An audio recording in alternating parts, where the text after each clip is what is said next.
আকাশবাণী কলকাতা। স্থানীয় সংবাদ পড়ছি শুভ্রা চক্রবর্তী। প্রধানমন্ত্রী নরেন্দ্র মোদী আসন্ন লোকসভা নির্বাচনে নতুন ভোটারদের রেকর্ড সংখ্যায় নির্বাচনী প্রক্রিয়া অংশ নেবার আহ্বান জানিয়েছেন। অধিক সংখ্যক যুবা ভোটে অংশগ্রহণ করলে দেশেরই সার্বিক উন্নতি হবে। তিনি আজ আকাশবাণীর মন কি বাত অনুষ্ঠানের ১১০তম পর্বে বলেন, কিছুদিন আগে নির্বাচন কমিশন আমার প্রথম ভোট দেশের জন্য নামে একটি অভিযান শুরু করেছে।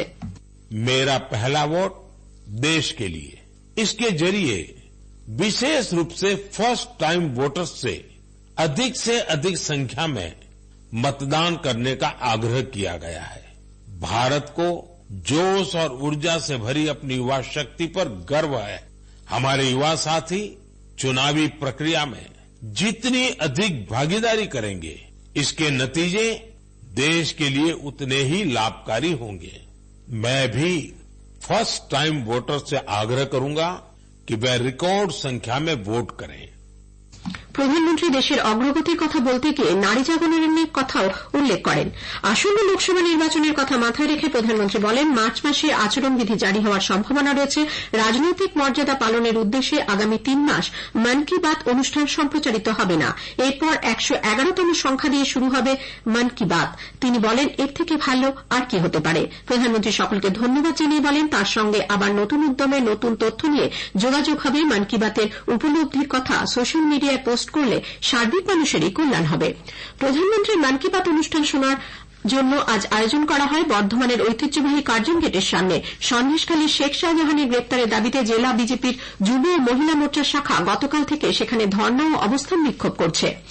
লোকসভা নির্বাচনের প্রস্তুতি নিয়ে আজ নির্বাচন কমিশনের সঙ্গে বৈঠকে বসবেন পশ্চিমবঙ্গের মুখ্য নির্বাচনী আধিকারিক ড আরিজ আফতাব সহ দপ্তরের আধিকারিকরা। বৈঠকে আইন শৃঙ্খলা পরিস্থিতি ও নিরাপত্তা ব্যবস্থা সহ একাধিক বিষয় নিয়ে আলোচনার সম্ভাবনা রয়েছে। এদিকে মার্চের গোড়াতেই রাজ্যে প্রায় ১৫০ কোম্পানি কেন্দ্রীয় বাহিনী মোতায়েন করা হচ্ছে। এর মধ্যে ১০০ কোম্পানি বাহিনী পয়লা মার্চের মধ্যে মোতায়েন করা হবে। ৭ই মার্চের মধ্যে বাকি ৫০ কোম্পানি বাহিনী মোতায়েনের পরিকল্পনা নেওয়া হয়েছে বলে নির্বাচন কমিশন সূত্রে জানানো হয়েছে। জনসাধারণকে তাদের লোকসভা কেন্দ্রের বিশদ তথ্য এবং সেই এলাকায় চালু থাকা বিভিন্ন কেন্দ্রীয় সরকারি প্রকল্প উন্নয়ন সম্পর্কে অবহিত করতে আকাশবাণী কলকাতার সংবাদ বিভাগ শুরু করেছে বিশেষ অনুষ্ঠান ভারত বিকাশ ডায়েরি। প্রতিদিন রাত ৮টা৫০ গীতাঞ্জলি প্রচার তরঙ্গে শুনুন ১০ মিনিটের এই অনুষ্ঠান। আমাদের সোশ্যাল মিডিয়াতেও অনুষ্ঠানটি সরাসরি শোনা যাচ্ছে। প্রধানমন্ত্রীর মন কি বাত অনুষ্ঠানের জন্য অবশ্য আজ ভারত বিকাশ ডায়েরি শোনা যাবে রাত ৯টা থেকে ৯টা১০ পর্যন্ত। আজকের প্রতিবেদনে থাকছে রানাঘাট লোকসভা কেন্দ্র। সেচমন্ত্রী পার্থ ভৌমিক এবং দমকল মন্ত্রী সুজিত বসু গতকালের পর আজ আবারও সন্দেশখালী গেছেন। সেখানকার বাসিন্দাদের মন বুঝতে তারা বেরমে জুড়ে যান। গ্রামবাসীদের একাংশ তাদের ফুলমালা দিয়ে বরণ করেন। সেচমন্ত্রীকে সেখানে শান্তি বজায় রাখার জন্য ঢোল বাজিয়ে কীর্তন গাইতেও দেখা যায়। তিনি অভিযোগ করেন, বিরোধী বিজেপি এমনভাবে প্রচার চালাচ্ছে যেন এখানকার সব মা বোনেরা অত্যাচারিত হয়েছেন।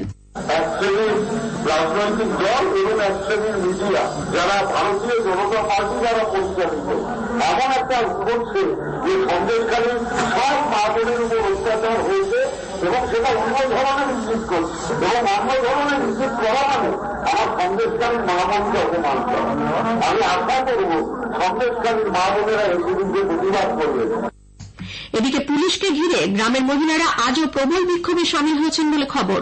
অন্যদিকে পুলিশ আজও ১৪৪ ধারা জারি থাকার কথা বলে দিল্লি থেকে আসা বিশেষ ফ্যাক্ট ফাইন্ডিং দলকে সন্দেশখালী পৌঁছানোর আগেই দক্ষিণ ২৪ পরগনার ভাঙড়ের ভোজেরহাটের কাছে আটকে দেয়। ওই দলের ৬ জনকে গ্রেপ্তার করা হয়েছে বলে খবর। আগে জানানো হয়েছে, অশান্তির ঘটনায় উস্কানি দেওয়ার অভিযোগে গতকাল বিকেলে আয়েশা বিবি নামে আইএসএফ এর এক নেত্রীকে মিনাখার মঠবাড়ি এলাকা থেকে সন্দেশখালী থানার পুলিশ গ্রেপ্তার করে।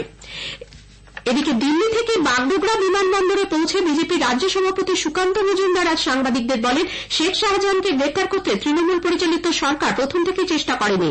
সন্দেশখালীতে পুলিশের কোনো ভূমিকা নেই, তারা গেলেই সেখানকার লোকজন খেপে যাচ্ছে। দক্ষিণ শহরতলির আনন্দপুর থানা এলাকার বাইপাসের ধারে রুবি হাসপাতালের কাছে ঝুপড়িতে আজ বেলা ১১টা নাগাদ বিধ্বংসী আগুন লাগে। ঘটনাস্থলে দমকলের 10টি গাড়ি যায়। প্রায় ২ ঘণ্টার চেষ্টায় আগুন আয়ত্তে আসে। ঝুপড়িগুলিতে পরপর গ্যাস সিলিন্ডার ফাটতে থাকায় আগুন দ্রুত ছড়িয়ে পড়ে। বহু ঝুপড়ি সম্পূর্ণ ভস্মীভূত হয়ে গেছে। এক লহমায় সর্বস্ব হারিয়ে কান্নায় ভেঙে পড়েন অনেকে। পূর্ব বর্ধমানের রায়না থানার শ্যামসুন্দর সগড়াই রোডের নারুগ্রাম এলাকায় ডাম্পার এবং সাইকেলের মুখোমুখি সংঘর্ষে 2 কিশোরের মৃত্যু হয়েছে। 8ম শ্রেণীর পড়ুয়া হারাধন সিং এবং 7ম শ্রেণীর প্রলয় মালিক নারুগ্রাম উচ্চ বিদ্যালয়ের পড়ুয়া। মুর্শিদাবাদে করোনা আক্রান্ত রোগীর খোঁজ মিলেছে। বছর 18 ওই তরুণ মুর্শিদাবাদ মেডিকেল কলেজ হাসপাতালে চিকিৎসাধীন। তার বাড়ি মুর্শিদাবাদ জিয়াগঞ্জ ব্লকের একটি গ্রামে। দক্ষিণ 24 পরগনার সাগরে সম্পর্কে টানাপোড়েনের জেরে ঘুমন্ত অবস্থায় স্ত্রীর গলা কেটে খুনের অভিযোগ উঠেছে স্বামীর বিরুদ্ধে। ধারালো কাটারি দিয়ে স্ত্রী অনিমা মণ্ডলের গলা ও মাথায় একাধিকবার কোপ দিয়ে খুন করে সাইকেলে চেপে গা ঢাকা দেয় স্বামী সুখদেব নাইয়া। সাগরের ওসি শুভেন্দু দাসের নেতৃত্বে বিশাল পুলিশ বাহিনী ঘটনাস্থলে গেছে। স্থানীয় সংবাদ শেষ হল।